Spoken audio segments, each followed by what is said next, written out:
കാത്തിരുന്ന നിധി. രചന മീനു അനിൽകുമാർ. അവതരണം ഷാഹുൽ മലയിൽ. ചേട്ടാ, എവിടെയെങ്കിലും ചായക്കടയിൽ നിർത്തുമോ? എനിക്ക് ശരീരം കുഴയുന്ന പോലെ തോന്നുക. ഒരു ചായ കുടിക്കണം. എന്തറിയണം നിനക്ക് പറ്റിയത്? കുറച്ച് ദിവസമായിട്ട് നിന്നിൽ വിളർച്ച കാണുന്നുണ്ട്. ഇതൊരു കൊച്ചു കടയാ, ചായ മാത്രമേ ഉള്ളൂ തോന്നുന്നു. തൽക്കാലം ചായ കുടിക്കാം. കുറച്ച് മുന്നോട്ട് പോകുമ്പോൾ ഹോട്ടലുണ്ട്, അവിടുന്ന് ആഹാരം കഴിക്കാം. നീ ഇവിടെ ഇരിക്കും, ഞാൻ വാങ്ങിക്കൊണ്ടുവരാം. ചായ കുടിച്ചുകൊണ്ടിരുന്നപ്പോഴാണ് ആ കടയിൽ ഉള്ളിയോടെ പൊരിക്കുന്ന രേണു കണ്ടത്. ചേട്ടാ, എനിക്ക് ഉള്ളിയോടെ വേണം. നിനക്കിത് എന്തു പറ്റി? സാധാരണ എണ്ണപ്പലഹാരങ്ങൾ നീ കഴിക്കാത്താണല്ലോ. ഉള്ളിവട പെട്ടെന്ന് തന്നെ തിന്നിട്ട് വീണ്ടും ആവശ്യപ്പെട്ടു. വേണോ? കൊളസ്ട്രോൾ കൂടും. അവളുടെ നിർബന്ധത്തിന് വഴങ്ങി ഒന്നുകൂടെ വാങ്ങിക്കൊടുത്തു. നിന്റെ വെപ്രാളവും ക്ഷീണവും കണ്ട അമ്പലത്തിലെ ശയന പ്രദക്ഷിണം നടത്തിയ നീയാണെന്ന് തോന്നുമല്ലോ. എൻ്റെ ദേഹാകം മുറിഞ്ഞു തോന്നുന്നു. കുറച്ച് ദിവസം കഴിഞ്ഞിട്ട് ചെയ്യാന്ന് പറഞ്ഞല്ലേ, അപ്പം നിനക്ക് നിർബന്ധം ഇന്ന് ചെയ്യണമെന്ന്. നിനക്കിപ്പോൾ വല്ലാതെ വാശി കൂടിയൊരുവാണോ? മോനേട്ടാ, എനിക്ക് വിശപ്പൊരു പ്രശ്നമല്ല. പക്ഷെ വയറ്റി കിടക്കുന്ന നിങ്ങളുടെ കുഞ്ഞത് കേൾക്കില്ല. പെട്ടെന്നാണ് മോഹൻ വണ്ടി നിർത്തിയത്. എന്താ നീ പറയുന്നത്? എന്നിട്ട് എന്നോട് നീ ഇതുവരെ പറഞ്ഞില്ലല്ലോ. എനിക്ക് പേടിയാ ചേട്ടാ. ഒരു വർഷം മുമ്പ് ഇതുപോലെ നമ്മൾ ആഗ്രഹിച്ചല്ലേ, 3 മാസം പൊന്നുപോലെ നോക്കിയതല്ലേ. എന്നിട്ട് പെട്ടെന്നൊരു ദിവസം നമ്മുടെ കുഞ്ഞ് വിട്ടുപോയില്ലേ. ഇനി അങ്ങനെ വല്ലതും സംഭവിക്കുമെന്നുള്ള പേടി എനിക്ക്. 10 വർഷം കാത്തിരുന്ന് കിട്ടിയ കുഞ്ഞാ നഷ്ടപ്പെട്ടത്. ഇതും അങ്ങനെ വല്ലതും ആവുമെന്ന പേടിയാ. ചേട്ടനെ താങ്ങാൻ പറ്റുമോ? ഇല്ല മോളെ, ഇത് നമുക്ക് നഷ്ടപ്പെടില്ല. അത്രയ്ക്ക് മനമുരുകി പ്രാർത്ഥിച്ചിട്ടും വഴിപാടുകൾ നടത്തിയിട്ടും കിട്ടിയതല്ലേ.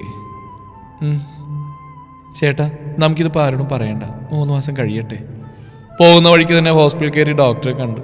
രേണുവിനെ പരിശോധിച്ചിട്ട് വന്ന ഡോക്ടർ സന്തോഷത്തോടെ എന്നോട് പറഞ്ഞു, ഇപ്രാവശ്യം പ്രശ്നങ്ങളൊന്നും തന്നെയില്ല, നല്ല റെസ്റ്റ് എടുത്താൽ മാത്രം മതി. അത് കേട്ടപ്പോൾ എനിക്ക് രേണുവിന് ഒരുപോലെ സന്തോഷമായി. ഞങ്ങളുടെ അതേ സന്തോഷം തന്നെയായിരുന്നു ഡോക്ടറുടെ മുഖത്തും. 10 വർഷമായി ഞങ്ങൾ അറിയുന്നതാണ് ഡോക്ടറിന്. പിന്നീട് അങ്ങോട്ടുള്ള ദിവസങ്ങൾ ഞങ്ങൾ രണ്ടുപേരും കുഞ്ഞിനു വേണ്ടി ജീവിച്ചതാണ്. രേണു ഒരുപാട് അവളുടെ ശരീരത്തെ കെയർ ചെയ്തു. 4 മാസമായപ്പോഴാണ് എല്ലാവരോടും പറഞ്ഞത്. 5 മാസമായപ്പോഴേക്കും ഞങ്ങൾക്ക് ധൈര്യം വന്നു. രേണുവിന് നല്ല വയറൊക്കെയായി. എപ്പോഴും അവളുടെ കൈ ആ വയറിനെ തലോടിക്കൊണ്ടാണ് നടക്കുക. ചേട്ടാ, അങ്ങനെ ഞാനൊരു അമ്മയാവുകയാണ്. ഇത്രയും നാൾ എനിക്ക് കുട്ടികളുണ്ടാവില്ല, ഞാൻ മച്ചിയാണെന്ന് പറഞ്ഞവരുടെ മുമ്പിൽ എനിക്കിനി തല ഉയർത്തി നിൽക്കാം. നിന്നെ ഉപേക്ഷിച്ചിട്ട് വേറെ പെണ്ണ് കെട്ടി കുട്ടികളായിട്ട് സുഖമായിട്ട് ജീവിക്കാൻ പറഞ്ഞവരുടെ മുമ്പിൽ എനിക്കും തല ഉയർത്തി നിൽക്കണം. നീ മാത്രം മതി എൻ്റെ ജീവിതത്തിൽ എന്ന് പറയുമ്പോഴും നമ്മൾ തനിച്ചാണെന്നൊരു വേദന എനിക്കും ഉണ്ടായിരുന്നു. ഇനി അതൊക്കെ അവസാനിക്കുന്നു. നമുക്കൊരു കുഞ്ഞ് വരുന്നു. 7-ാം മാസം വയറ്റുപൊങ്കാല നടത്തണം. 7-ാം മാസം തുടക്കത്തിലുള്ള ഞായറാഴ്ചയാണ് ഡേറ്റ് എടുത്ത്. എല്ലാവരെയും വിളിക്കണം, നല്ല രീതിയിൽ തന്നെ നടത്തണം. വിളിക്കേണ്ടവരുടെ ലിസ്റ്റെല്ലാം തയ്യാറാക്കി.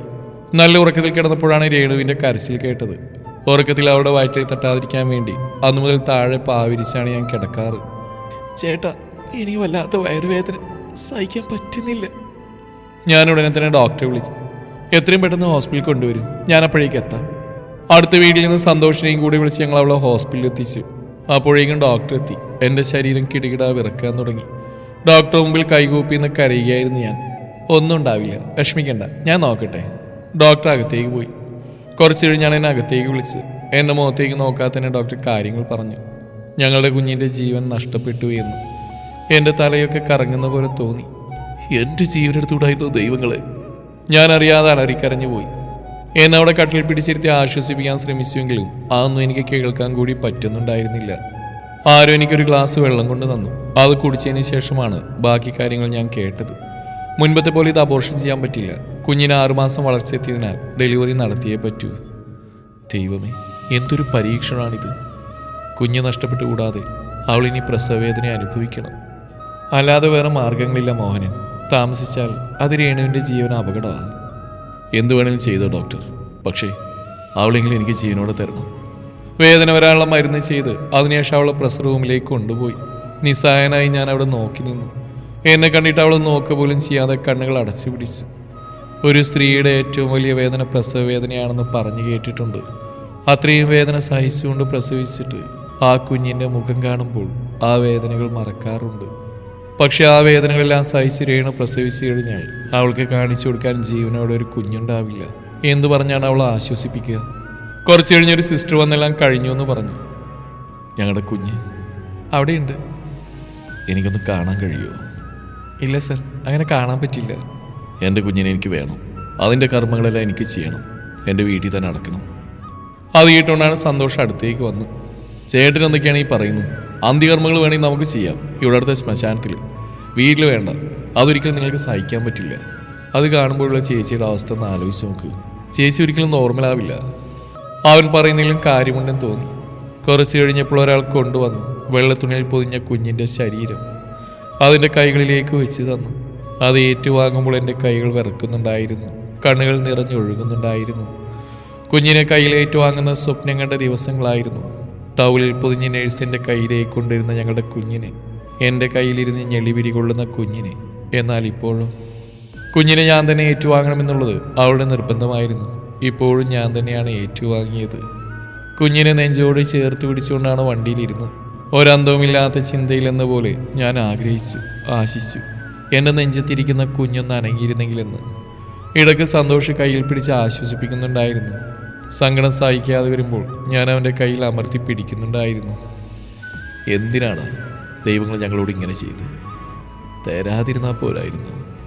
ഇത്രയും ആഗ്രഹിക്കേണ്ടായിരുന്നു, സന്തോഷിക്കേണ്ടായിരുന്നു. എന്നിട്ടിപ്പോൾ തീരാ ദുഃഖത്തിൽ കൊണ്ടാഴ്ത്തി. കുഞ്ഞിനെ ദഹിപ്പിക്കാൻ കൊടുത്തപ്പോൾ ഒരച്ഛനും ജീവിതത്തിൽ ഇങ്ങനൊരവസ്ഥ കൊടുക്കരുതെന്ന് മാത്രമാണ് ഞാൻ ആഗ്രഹിച്ചത്, പ്രാർത്ഥിച്ചത്. തിരിച്ചു വരുന്ന വഴിക്ക് ഞാനൊരു തീരുമാനമെടുത്തു. സന്തോഷിനോട് പറയുകയും ചെയ്തു, ഇനി ഞങ്ങൾക്ക് കുഞ്ഞുങ്ങൾ വേണ്ട. അവൾക്ക് ഞാനും എനിക്ക് അവളും മാത്രം മതി. അവൾക്ക് അമ്മയാവാൻ പറ്റില്ലെന്ന് പറഞ്ഞവരുടെ മുമ്പിൽ അവൾ അമ്മയായി കാണിച്ചു. പ്രസവിക്കാൻ കഴിയില്ലെന്ന് പറഞ്ഞവരുടെ മുമ്പിൽ അവൾ പ്രസവിച്ചു. ഞങ്ങൾക്ക് മക്കളുണ്ടാവില്ലെന്ന് പറഞ്ഞവരുടെ മുമ്പിൽ ഞങ്ങൾക്ക് കുഞ്ഞുണ്ടായി. ഇത്രയും സന്തോഷമേ ഞങ്ങൾക്ക് പറഞ്ഞിട്ടുള്ളൂ. ഞങ്ങളതുമായി പൊരുത്തപ്പെടാൻ തീരുമാനിച്ചു. ഇനിയുള്ള ജീവിതം അനാഥാലയത്തിൽ അച്ഛൻ്റെയും അമ്മയുടെയും സ്നേഹം കിട്ടാതെ വളരുന്ന ഒരുപാട് കുഞ്ഞുങ്ങളുടെ കൂടെ. ഞങ്ങളെ സ്നേഹിക്കാനും ഞങ്ങൾക്ക് സ്നേഹിക്കാനും അവർ മതി. അങ്ങനെയുള്ള ഒരുപാട് മക്കൾക്ക് വേണ്ടി ജീവിക്കാനായിരിക്കാം ഞങ്ങൾക്ക് ഇങ്ങനൊരു വിധി കാത്തുവെച്ചത്. ഓരോ സങ്കടങ്ങളെയും അതിജീവിക്കാൻ മനുഷ്യന് കഴിയും. അത് അവനവൻ തന്നെ തീരുമാനിക്കണം.